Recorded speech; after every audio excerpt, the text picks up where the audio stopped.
আসসালামু আলাইকুম, সকলকে আমন্ত্রণ আনন্দ টিভির রাতের সংবাদে। আপনাদের সঙ্গে আছি আমি ছোঁয়া খন্দকার।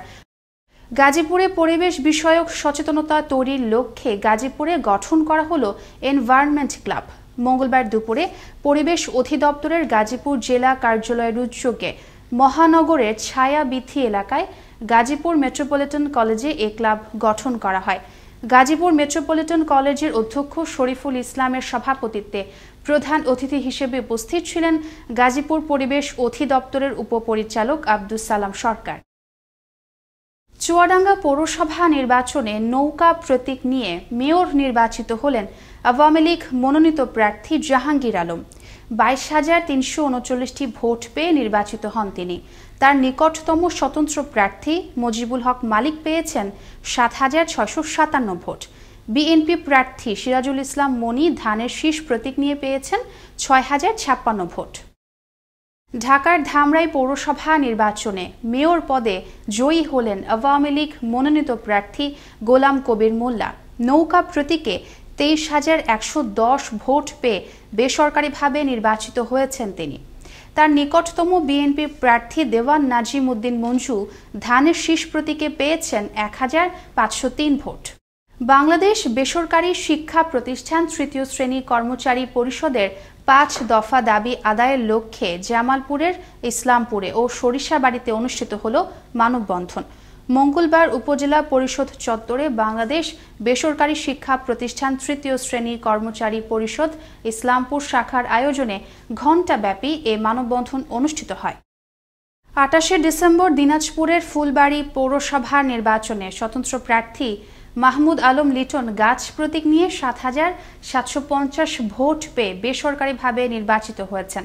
তার নিকটতম প্রতিদ্বন্দ্বী বর্তমান মেয়র স্বতন্ত্র প্রার্থী মর্তুজা সরকার মানিক জগ প্রতীক নিয়ে লাভ করেন 7,040 ভোট।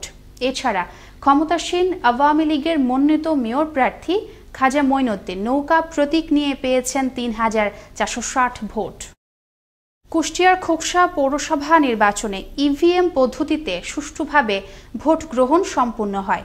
এই পৌরসভার মোট 14,940 জন ভোটারের মধ্যে 10,966 জন ভোটার সরাসরি ভোট প্রদানে অংশগ্রহণ করেন। এর মধ্যে আওয়ামী লীগের মনোনীত প্রার্থী তরিকুল ইসলাম নৌকা প্রতীক নিয়ে 9,382 ভোট পেয়ে নির্বাচিত হয়েছেন। তার নিকটতম প্রতিদ্বন্দ্বী বিএনপি মনোনীত প্রার্থী রাজু আহমেদ ধানের শীষ প্রতীক নিয়ে পেয়েছেন 1,584 ভোট।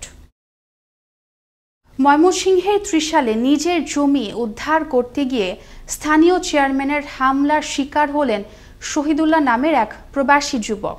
স্থানীয়দের অভিযোগ, প্রবাসী শহীদুল্লাহর 75% কৃষি জমি 1 যুগ ধরে দখলে রেখে আবাদ করে যাচ্ছে এমদাদুল হক মানিক। সম্প্রতি জমিটি উদ্ধার করতে গেলে হামলার শিকার হতে হয় প্রবাসী শহীদুল্লাহকে। এ ঘটনায় গুরুতর আহত অবস্থায় ময়মনসিংহ মেডিকেল কলেজ হাসপাতালে ভর্তি করা হয় তাকে। মানিকগঞ্জে অনুষ্ঠিত পৌরসভা নির্বাচনে মেয়র হিসেবে বেসরকারিভাবে জয়ী হলেন আওয়ামী লীগ সমর্থিত প্রার্থী রমজান আলী, পেয়েছেন 31,585 ভোট।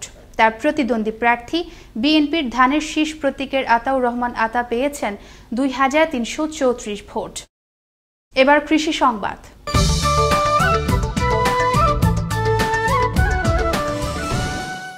করোনার মধ্যেও সোনালী ধানে ভরে উঠেছে কৃষকের মাঠ। চলতি মৌসুমে ধানের বাম্পার ফলন হয়েছে ব্রাহ্মণবাড়িয়া জেলায়।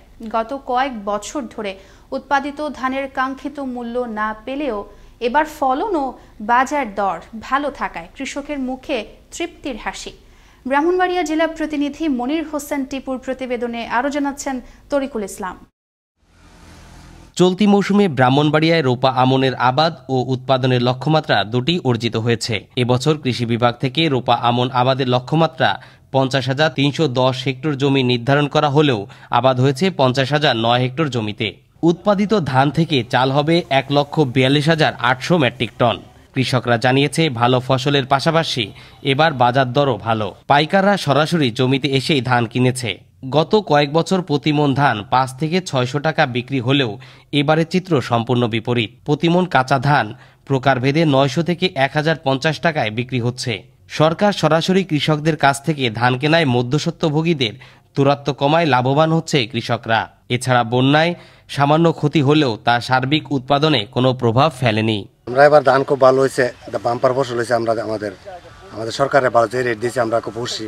আমরা 6-7 হাজার টাকা খরচ হয়েছে, কানি ভর্তি বিঘে আইতেছে, 15-16 হাজার টাকা বিঘে আইতেছে।